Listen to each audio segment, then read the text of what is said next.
Good morning po. Tayo po'y mag-aaral ng salita ng Diyos. 1 John chapter 5 verse 14.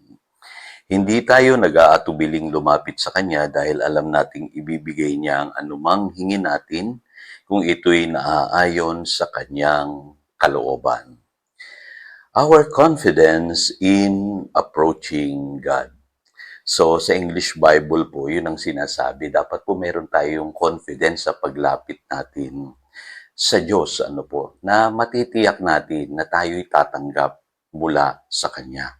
So, ano yung tinutukoy dito ni Apostle John? Malalim po actually itong verse na ito at maraming mga ngaral na hihirapan pong ipaliwanag ito. Pero ang gusto lamang pong sabihin dito ni Apostle John ay yung panalangin na ito ay magwo-work kasi ito ay nakabase sa kalooban ng Diyos. So, ang prayer na nakabase sa kalooban ng Diyos ay siguradong tutugunin ng Diyos. Ngayon, hindi nyo po ito maintindihan unless maintindihan nyo kung paano po nag-ooperate ang faith. Ngayon, malinaw po sa Hebrews 11:1, ang faith po, sa ibang salin po, may pinanghahawakan ka.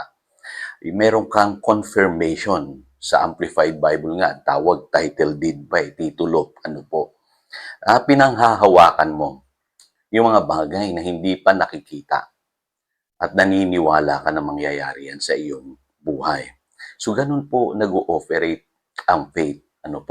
Hindi yan blind faith na yung kahit ano na lang ang mangyari o bahala na o wala kang pagbabasihan ng iyong pinaniniwalaan. Kailangan meron kang pinaniniwalaan. Kaya nga ang series natin this week right thinking, right believing. Ang totoong faith may object yan. At ang object niyan ay yung salita ng Diyos, yung mga pangako ng Diyos. Kaya lang, alam niyo po tayo, dahil sa kawalan natin ng unawa sa salitang faith, hindi natin alam mag-operate sa faith. Kaya kadalasan po, yung panalangin natin talaga ay hindi nagwo-work. Kaya ang sabi ni Apostle John, kung kayo ay lalapit sa Diyos, kailangan may confidence kayo. Ibig sabihin yung confidence na yon, may pinagbabasihan kayo. Ito yung kanyang kalooban na nakahayag sa kanyang salita. At ano man ang hingin ninyo, tatanggapin ninyo.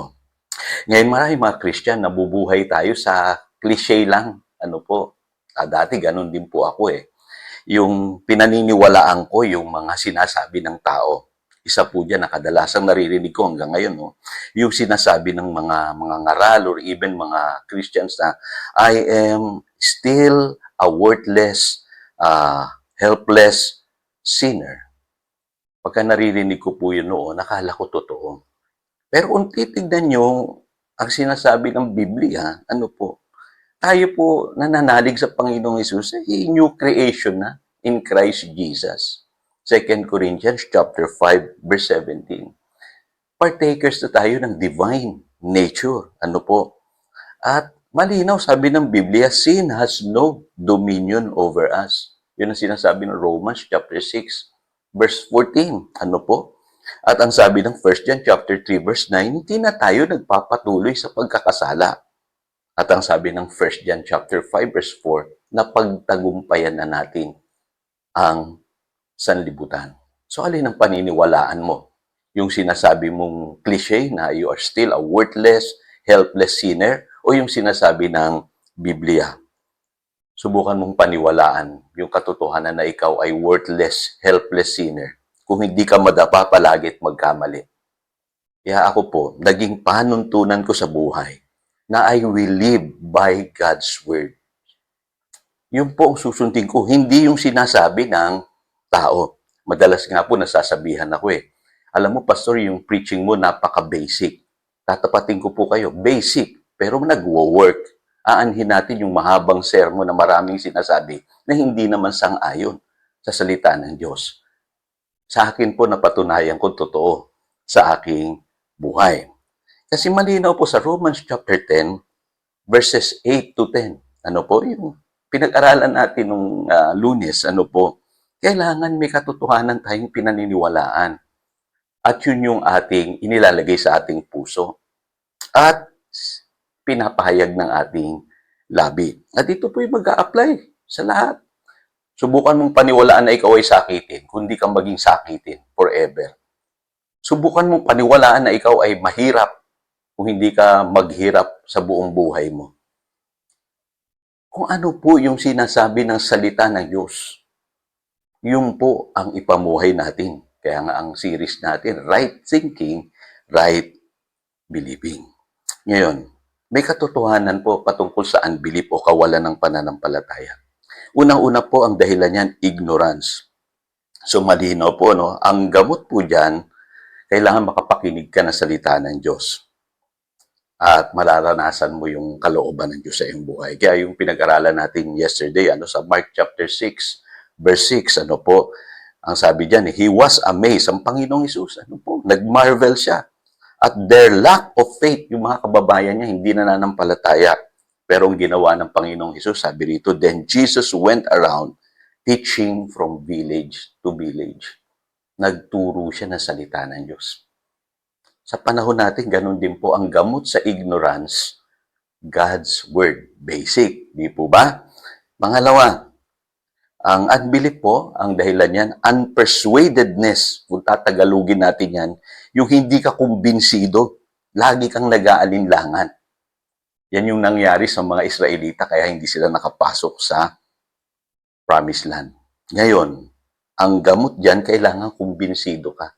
Sundin mo yung sinasabi ng salita ng Diyos. Again, mararanasan mo yung kalooban ng Diyos sa iyong buhay. Kaya naalala nyo sa John chapter 14, verses 8 to 14, di ba sabi ni Felipe sa Panginoong Hesus, show us the Father. Ibig sabihin, nag-aalinlangan pa siya. Ang tagal na niya kasama si Jesus. Ang sagot sa kanya ng Panginoong Hesus, hindi ka pa rin kumbinsido? Sabi nga, para praise ko na lang po, sabi niya, don't you believe that I am in the Father and the Father is in me? Or at least, maniwala ka doon sa mga himala na ginawa ko. No? Kasi pwede pa lang itong si Felipe, ang tagal niyang kasama ang Panginoong Hesus, hindi siya kumbinsido. Kaya pwedeng tayo matagal ng Christian, sinasabi natin yung pangalang Jesus, pero hindi tayo kumbinsido sa kanyang mga ginawa, sa kaya niyang gawin sa iyong buhay. Pero ang sabi ng Panginoong Hesus, basahin niyo sa verse 12, I tell you the truth, anyone who has faith in me will do what I have been doing, and even greater things like this. Kung nananalig ka sa akin, mararanasan mo to. Magagawa mo maging yung ginawa ko, sabi ng Panginoong Hesus.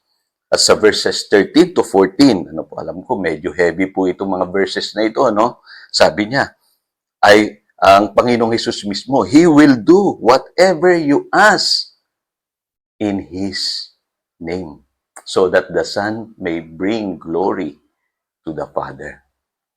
So, answered prayer kung nananampalataya ka, kung kumbinsido ka sa iyong pananampalataya. Ang ganda po, Pasimplihan ko na lang po ito sa inyo para maintindihan niyo po yung 1 John chapter 5 verse 14. Kapag tama ang pinaniniwalaan mo, may magandang mangyayari sa buhay mo. Normal lang yung answered prayers. Yung mga miracles posible mong maranasan kung tama ang iyong pinaniniwalaan. Kumbinsido ka, hindi ka nag-aalinlangan, nananalig ka sa sinabi ng Diyos. Tayo po'y manalangin. Salamat, Panginoon, sa mga katotohanan ito. Patuloy mo kaming turuan, Panginoon. Nauuhaw kami sa mga ganitong katotohanan. Salamat po, Panginoon. Purihin ka. Yan po ang aming panalangin. In Jesus' name we pray. Amen. Again, ito si Pastor Jojo, nagpapaalala upang daluyan tayo ng pagpapala. Manatili tayo sa kanyang salita. Good morning.